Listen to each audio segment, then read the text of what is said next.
there was a much smaller gap between people who would consider themselves a median Democrat and a median Republican.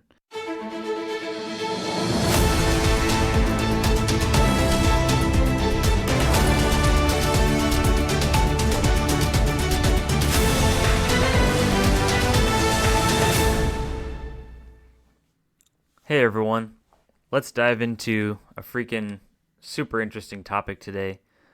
I am very excited and intrigued, even more so, to talk about the myth or the perceived myth, or perhaps both, of America's politically moderate. So I think something that's come up a lot in recent years, especially something that I've given a lot of thought to in recent years, is what is America's politically moderate?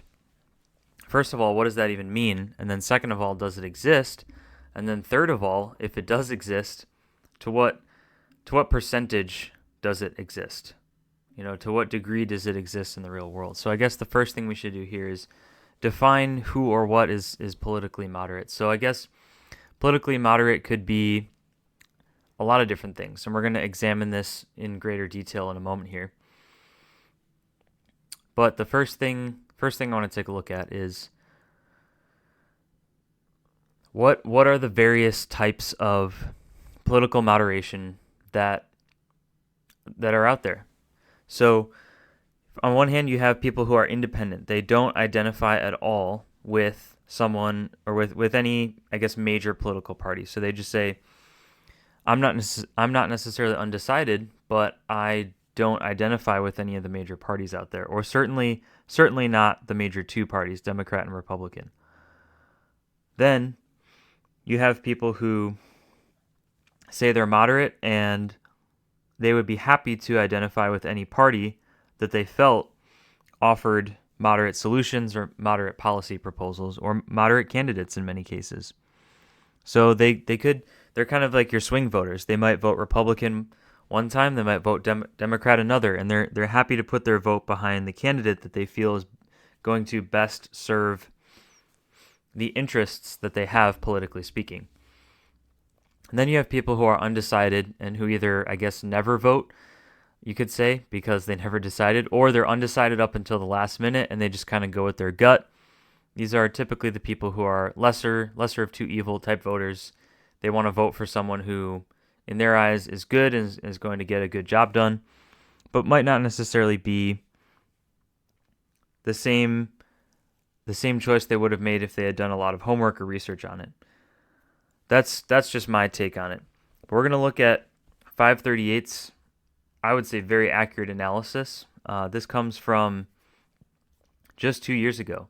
This is an article by Lee Drutman in 2019, and he, presumably he, could be she, Lee is talking about, and I quote, the murky middle of the electorate, unquote. So this article is really breaking down. The goal was to try and figure out, like, who are moderates, where are moderates going to vote, who are they going to vote for, things of that nature. And really just trying to break down what even is a moderate. Is that a real thing? Are most Americans politically moderate? I thought they were, and they might still be, but we're going to take a look at this article here and see what Lee has to say. So this is again coming from the article. This is a voter study group from 538. So apparently about 32.8% of people identify as moderates. And this was in regards to the 2020 election before results came out, obviously. So about 32%, 33% say they're moderate. But within that, there's more of the breakdown. Like I said, some people might say they're independent and moderate, or moderate and undecided, or all three, moderate, independent, and undecided. So about 22.2% of that 32.8% they say they're moderate only. About 5.3% say they're independent and moderate. 5.2% of 14.9% of independents say they're independent only. This is like, I'll put a link to article in the description below, but this is like a triple Venn diagram basically. So essentially 2.4% of independents and undecideds and moderates say they're all three. About 1.9% of people who say they're independents and undecided say that they're undecided and independent. It's probably getting more confusing than it's worth. It's definitely worth checking out. But really what this is saying is it's a lot less black and white than people think. There's not quite as much of a large voting block of just people who are moderates, and that's not even quite the definition of a block, because a voting block is a group of people who decide to they might have differing views on some issues, but they decide to all rally behind a candidate to say, hey, we do differ on these things, but this candidate is the closest to all of our collectively identified policy preferences, and so we're just going to vote as a block behind this person and hope that they are going to fulfill what we want, what most of us want this person to fulfill. But essentially, yeah, this 538 article is really interesting because it breaks down in a data-driven perspective what people are thinking, and the fact that people are often, viewing things from a very different perspective, not only just from being a moderate, but from the left and the right. So they go on to say that independent voters are wildly, distributed across the ideological political map. And so independents are, some are extremely socialist minded, some are very libertarian minded. I'm looking at a chart now that's plotting people's responses on pro-immigration or anti-immigration. It's surprising to see, there's a lot of people who apparently are anti-immigration and more market-oriented, and then there's a lot of people who are very pro-immigration and very egalitarian rather than being market-oriented. It's interesting because the least populated quadrant on this map here is pro-immigration and market-oriented, which that would definitely be the libertarian. That would definitely be the libertarian quadrant, and that's where I would place myself as well. I think it's the quadrant that is, most people are least educated about. I think a lot of people do kind of fit in the zone of mildly or very conservative versus mildly or very liberal. And in some ways we could say that is, mildly or very Trumpian versus mildly or very Bernie Sanders. Ian.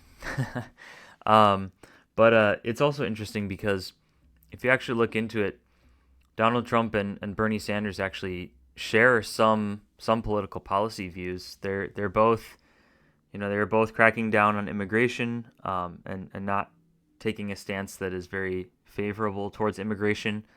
They're both populist leaders. One just happens to be on the left and one just happens to be on the right. And, one tends to attract a lot of older voters and one tends to attract a lot of younger voters. A lot of Bernie's support comes from younger voters and younger people in general. So, yeah, really interesting to think about. So it says, yeah, and they go on as well to break it down between independents, moderates, and then undecideds. So, and it really is, it's very, it looks like moderates tend to lean in a more socialist and socially liberal direction as well. I'm seeing a lot in that quadrant here for this map. So, yeah, the moderation of the American political voter is a lot more skewed and a lot more just complex than we think it is. It's also true. I'm going to continue to look at some Pew Research articles here as we continue to talk, but the political polarization has also continued quite a bit in America, and it's continued to a very strong degree. And as one side has pulled more in one direction, the other side has pulled more in their direction. And so this is another thing I really wanted to get at before we get into, I guess, some of my personal commentary is Democrats and Republicans are more ideologically divided than in the past. This comes from a fairly recent Pew Research article in 2014. So I'm just going to read some of the stuff that I'm seeing here, and then we'll get more into the discussion portion here. So in 1994, so by the way, Pew Research has been doing a lot of great research on a lot of different social and political and just cultural information. I really enjoy going to them for political information and data. It just helps me understand more of everything from a survey-driven perspective. So, 1994,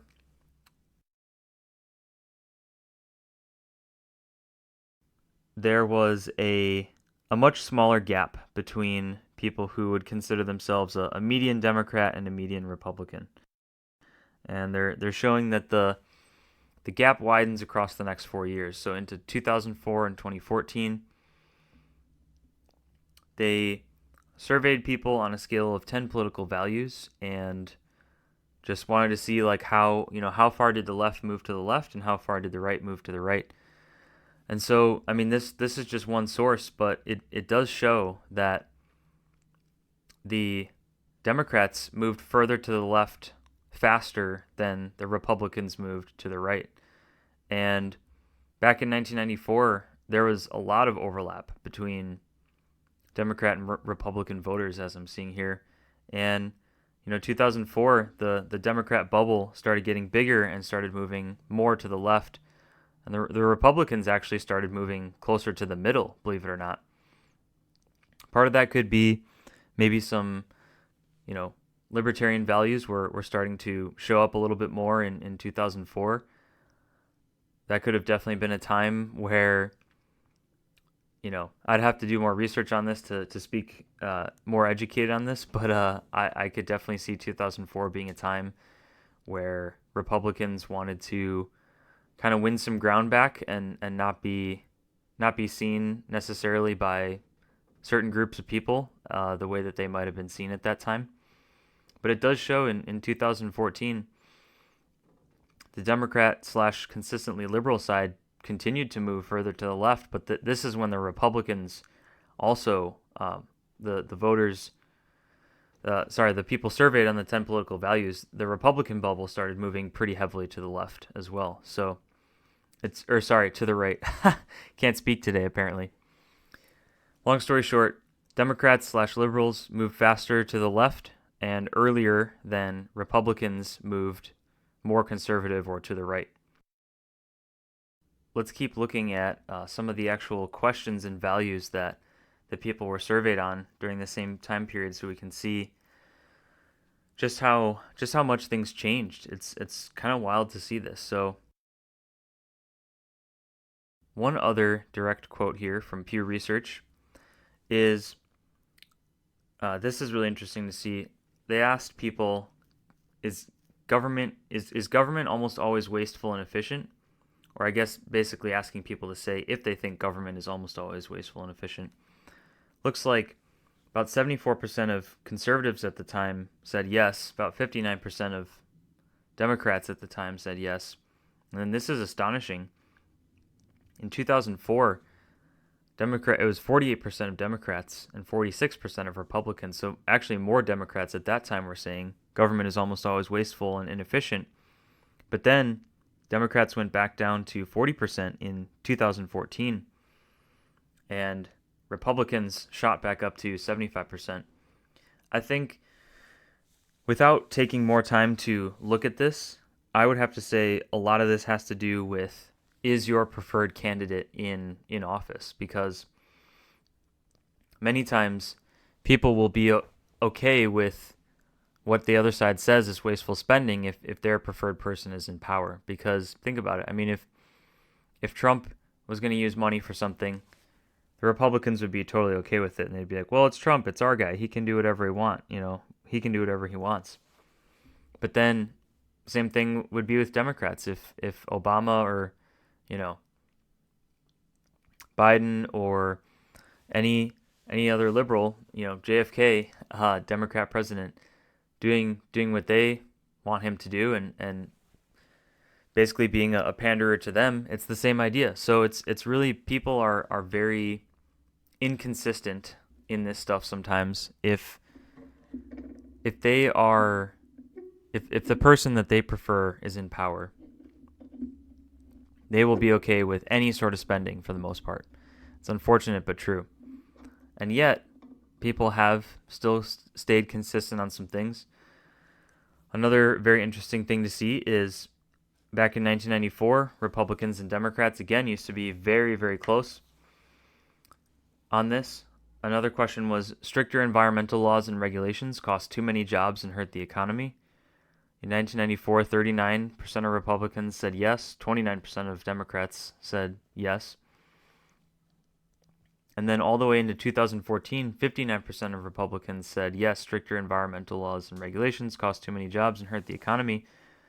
And Democrats have stayed consistent on that. Only a quarter of Democrats say stricter environmental laws and regulations cost too many jobs and hurt the economy. So you can really see people's colors there too, no pun intended. Many Democrats do care more about the environment, almost no matter what cost it comes to the economy, than Republicans do. So that was a big disparity there. Another really interesting one I want to point out is when Pew asked, homosexuality should be discouraged by society. In 1994, 58% of Republicans said yes, 42% of Democrats said yes. But now get us up to 2014, only 43% of Republicans say yes, and only 22% of Democrats say yes. So yeah, that is interesting that both political parties, that's gone down. That's something that you don't typically see. Usually it's the charts are splitting off a little bit more rather than being consistent. There's obviously still a disparity, much higher percentage of Republicans saying yes to that than Democrats, but the fact that was consistent, I think that shows not only are people's views on homosexuality or LGBT community changing, I think people's moral or philosophical or even religious views, it's changing there as well. I know that I personally, not being someone who's LGBT and also being someone who's Christian, I have very different religious views about this than I do political views. I try to keep religious stuff and political stuff separate. That's how it should be. Church and state should be separated. It's kind of the whole point of freedom of religion, is that we don't have a government that's telling us you have to bow down and worship XYZ, or implicitly or explicitly, I should say. But that is, kind of the point, is that people should be free, regardless of their sexuality, to make the decisions that they want to make. That's a core tenet of what I believe as a libertarian. So, yeah, just some really interesting things. But I think the best place we can start to get into some of the more personal commentary on this stuff is thinking about the fact that most Americans, for what many people called kitchen table issues, at the end of the day, that is really what a lot of people care about. Most people care about their families, their jobs, their health, and their happiness. That is pretty much what sums up most people's political leanings in some way or another. Yes, there are people who, they are single and that's what they want to do, and they spend their lives helping to clean up the earth, or committing themselves to a particular career, or I don't know, some people don't have a life where they've committed to a family, and that's totally fine. Or some people are married and they don't have kids. It's totally fine too. It's whatever people want to do, right? But I think the most interesting thing is the media and politicians, of course, and just each other as a society. All these things contribute to a place and a dialogue where people can't honestly look at their political options and say, hey, I actually agree with you on, 6 out of 10 of these issues, but these other 4 are really important to me, and I have a different view. And I think too often we allow that kind of 4 out of 10, so to speak, to say, hey, I don't think I can work with this, and so I'm going to vote for the other party just because these other things are important or because it's not a perfect 10 out of 10 match. So I think number 1 is we have to, as a society and as a nation, we have to be willing to say, hey, most of the time, most people agree with each other on most issues. That still seems to be generally pretty true.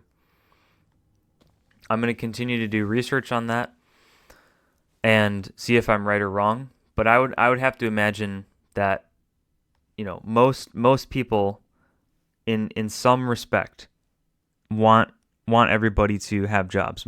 People want people to have a way to make a living and a way to support their families. That is what everyone is after, right? Everyone is after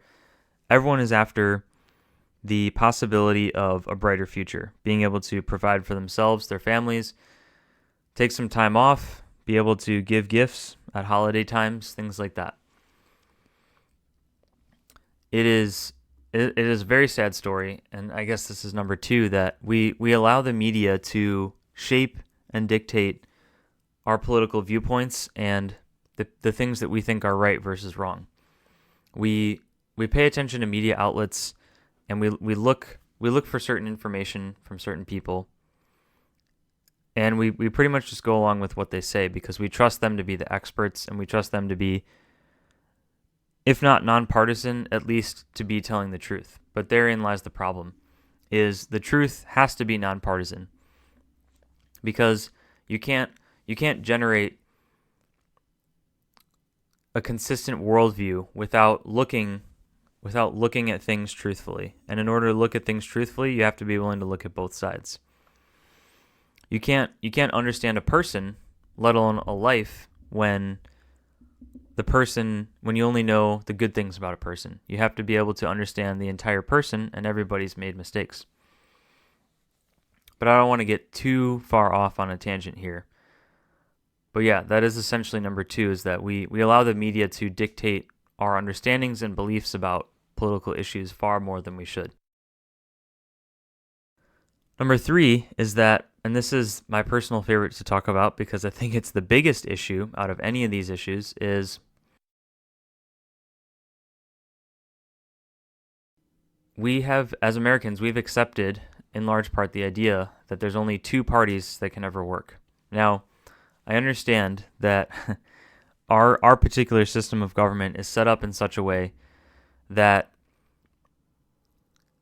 U.S. politics rewards politicians who work in a way where winner takes all, right? So I understand that that's how things work, and you have to have enough of a majority in addition to the electoral college to be able to really get your party anywhere. Especially if we're talking about, presidential elections. Yes, the electoral college matters.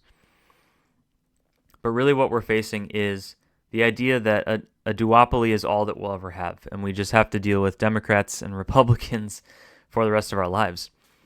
And not only have third parties won in many, both past and present, U.S. political elections, many times at the local level, not only has that already happened, it can continue to happen.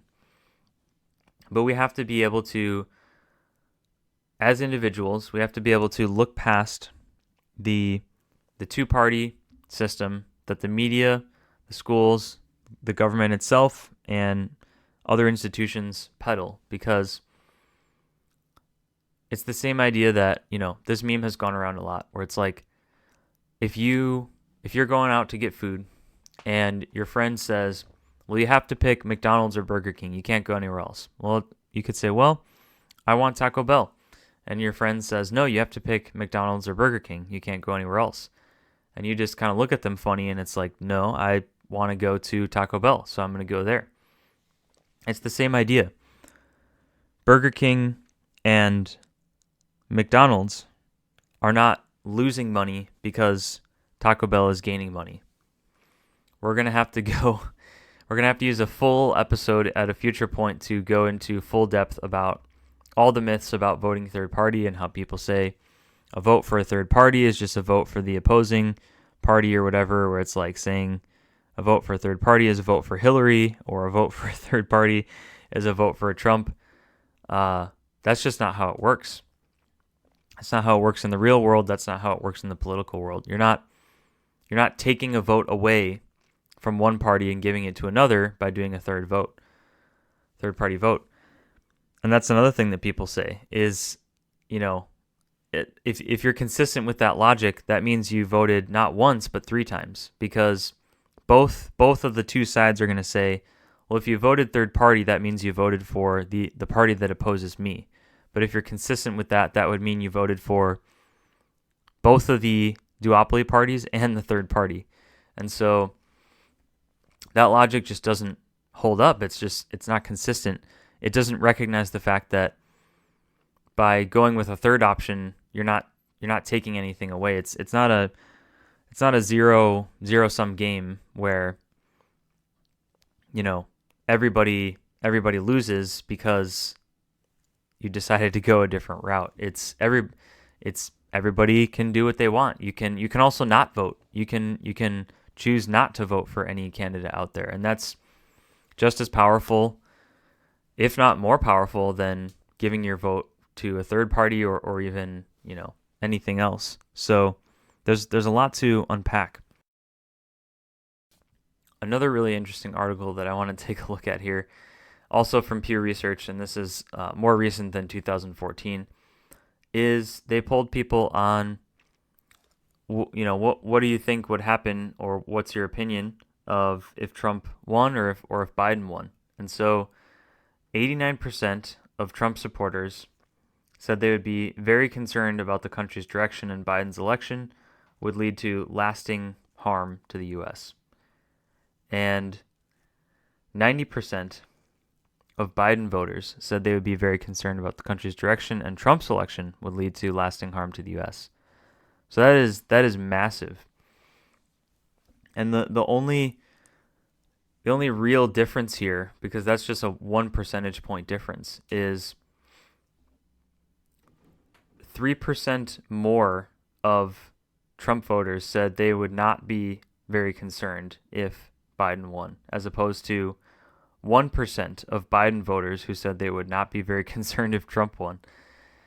So obviously also very small numbers, but that's really the only difference between these charts here, is that fewer Trump voters, Trump supporters, I guess, would be, I should say more Trump supporters would be not very concerned than Biden supporters would have been. So it's so interesting how I personally, do Biden and Trump have their differences? Yes, they absolutely do. And Biden, now that he's president, he's taken a lot of executive actions.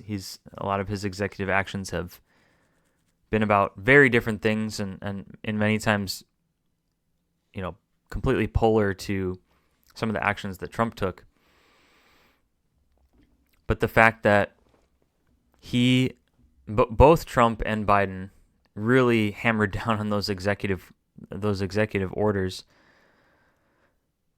that actually makes them more similar than less similar. Because if there was a real difference between them in that regard, you would have seen one who would have done a lot and one who would have done very few, if any at all. That would have been a real difference, because that would have been what a president should do, is not consolidate and centralize power as the, I guess, executive figurehead. A real president who is concerned with freedom and trying to decentralize power and really mitigate the effects, both societally and otherwise, that he would have, a president would use fewer executive orders, because they would understand, like, hey, I'm just a part of the puzzle. I'm not responsible for doing everything here. I don't necessarily need to be the kind of artificial movement of the cabinet and the administration that's behind me, that's what a president who would be concerned with the American people's good would be doing, because that's what a president should do. The president actually shouldn't have a lot of power. The president isn't supposed to have a lot of power. The power really more so rests in Congress, and frankly, obviously, most power rests in the hands of people. And it's really a time for Americans to be saying, "Hey, we're essentially gonna take the power back. You know, we never really lost it, but we're gonna act like we have it again, because that's really what is going on here." Another thing that's absolutely worth covering here in this same article about the now divide between Biden and Trump supporters / voters. They polled people on the economy, healthcare, Supreme Court appointments, coronavirus outbreak, foreign policy, and abortion. It's very interesting to see that on some issues, Democrats and Republicans really haven't changed a whole lot, or at least they're still both pretty moderate, even maybe more so than they had been in the past. Stuff like abortion and foreign policy, Democrats and Republicans haven't really moved much. It's about half and half as far as when registered voters were asked what is important to them in the 2020 presidential election, who they would pick. About 50% Democrats said it was important. About 53% of Republicans said foreign policy was important. So that's pretty much half and half. I mean, granted that's not necessarily meeting in the middle, but it is saying that people are closer to moderation as far as really just not being concerned about it. But then you look at something like the coronavirus outbreak, where only 24% of Republican registered voters were saying that this was very important in influencing their vote for last year's election, versus 82% of Democrats. So massive difference there. There's a lot going on here. This is hopefully not just a data-driven episode where I'm just throwing a bunch of statistics out there, but the numbers are important because it helps us wrap our minds around what is going on. What are the real issues that people are allowing, to influence them, or choosing to say this is really important to me. And I'm really glad that Pew also pointed out social media, because that is something I have to agree is of utter importance. I mean, social media has been around for a little over a decade now, at least in large part. Obviously, we've had the internet much longer, but sites like Facebook, Twitter, even YouTube, I feel like Facebook and Twitter do drive quite a bit of it. But obviously, it can be any social media platform. It can be TikTok, it could be YouTube, it could be Instagram, it could be Parler, it could be Vine, it could be anywhere.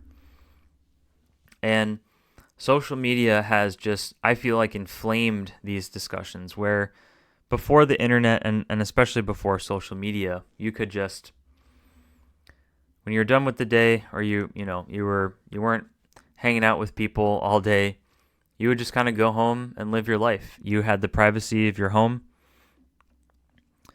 and you could just kind of enjoy the peace and quiet, both psychologically and physically. But now with social media, you can be online at any time of any day, and people often are, and they're looking up past tweets and past photos and things like that, and trying to figure out where people stand on certain issues, trying to figure out what sort of dirt they can dig up on someone. They're getting into feuds. Social media gives people a very false sense of courage, because you can sit behind your computer screen or your phone, and you can just type out whatever you want, and it could be someone you know, or it could be someone that you don't know. And it just gives people this entitled sense of self-righteousness of, just because I can put out my opinion, then I can say whatever I want, or just because you disagree with me or I disagree with you, that means I have to say something. Well, as it turns out, no, it doesn't. You don't have to say something just because you disagree with someone. And in fact, a sign of maturity is not getting into an argument with everyone that you disagree with. You can have completely different views than someone on a particular issue that might be really important to them and you. but you don't have to get in their way about it. You can be great friends with people who you have very different views with.